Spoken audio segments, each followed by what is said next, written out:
ఇవాళ మిర్చి రైతు కన్నీళ్లు పెడుతున్నటువంటి పరిస్థితి ఉన్నది. ఇక్కడే కాదు, ఆంధ్రప్రదేశ్లో అదే పరిస్థితి ఉన్నది. దేశవ్యాప్తంగా మిర్చి రైతుకు అదే పరిస్థితి ఉన్నది. మరి ఆంధ్రప్రదేశ్లో మిర్చి రైతులకు ఇబ్బంది కాగానే చంద్రబాబు నాయుడు గారు హుటాహుటిన ఫ్లైట్ వేసుకొని ఆయన పోయిండు. ఢిల్లీలో కేంద్ర మంత్రి ఛాంబర్లో కూర్చొని అక్కడ రివ్యూ పెట్టి అధికారులందరినీ పిలిపించి భయపెట్టి బెదిరించి మీరు మాకు ఇస్తారా సస్తారా, మద్దతు ధర ఇవ్వాల్సిందే, కేంద్రం మొత్తం మిర్చి కొనాల్సిందని ఆయన అక్కడ పోయి అల్లరి చేసిండు. మరి మన చీఫ్ మినిస్టర్ గారికేమో అక్కడ మా నిజామాబాద్ జిల్లాలో ఇక్కడ వరంగల్లో కూడా పసుపు రైతులు ఉంటారు, వాళ్ళ ధరలు పడిపోతున్నాయి, దాని మీద ఆయనకు సోయలేదు. మిర్చి రైతులు ధరలు పడిపోయి భయంకరమైన పరిస్థితి ఉంది, దాని మీద ఆయనకు సోయలేదు.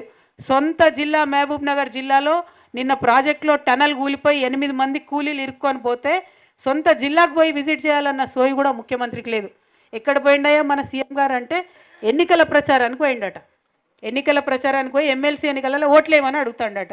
ఎందుకు నీ ప్రచారం, ఎవరి కోసం ప్రచారం, ఏం చేసినావని ప్రచారం చేసుకుంటున్నారు ముఖ్యమంత్రి గారు? మీరు మిర్చి రైతుల గోస చూసిండ్రా? పసుపు రైతుల కన్నీళ్ళు పట్టించుకున్నారా?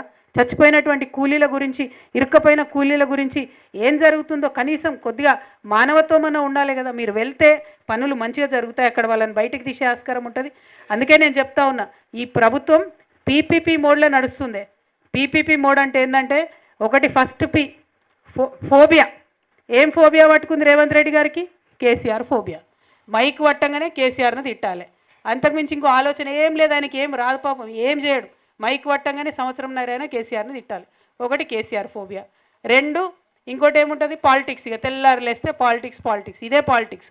అంటే మొత్తం అంతా కూడా ఇక్కడ మిర్చి రైతులు ఏడుస్తుంటే, పసుపు రైతులు ఏడుస్తుంటే అన్ని ఇడిసబెట్టిపోయి ఓట్లు అడగడానికి నిజామాబాద్కు పోయింది. నిజామాబాద్ అంట, కామారెడ్డి అంటే ఎక్కడెక్కడ పోయి వాళ్ళు ఓట్లు అడుగుతాడంట. 3వది పర్సంటేజ్. ఏంది పర్సంటేజ్? మీ అందరికి కూడా తెలుసు.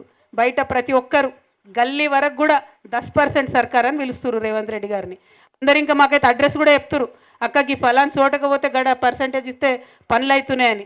సర్పంచులు ఉండొచ్చు ఇక్కడ మన వాళ్ళు చాలామంది, మీకు ఎవరికి బిల్లులు వస్తలేవు. కొంతమంది హుషారు ఉన్నోళ్ళు పోయి తెచ్చుకుంటారట పర్సంటేజ్ ఇచ్చి. మరి ఆలోచన చేసుకోండి ఒక్కసారి. సో ఎంత భయంకరంగా ఉందంటే ఇక్కడ ఈ ప్రభుత్వం పరిస్థితి.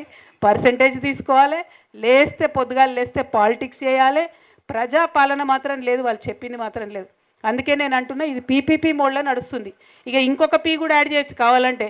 ఏం చేస్తుండే ఇక్కడ మీరు అందరూ తెలుసు, పత్రికా మిత్రులు ఉన్నారు, మా కార్యకర్తలు ఉన్నారు. ఏ ఒక్క గ్రామంలో ఎక్కడ కూడా మహిళలకు 2500 రూపాయలు ఇవ్వలే వారు చెప్పింది. కానీ పక్క రాష్ట్రంలో అడ్వర్టైజ్మెంట్లు మాత్రం ఫ్రంట్ పేజీలో ఇగో మేము 2500 ఇచ్చేసినాం తెలంగాణ మహిళలకు అని చెప్పి మన తెలంగాణ పైసలు పెట్టి అక్కడ పిఆర్ స్టంట్లు వేస్తున్నారు. ఇక ఇవి తప్పితే పరిపాలన మీద వాళ్ళకి దృష్టి లేదు.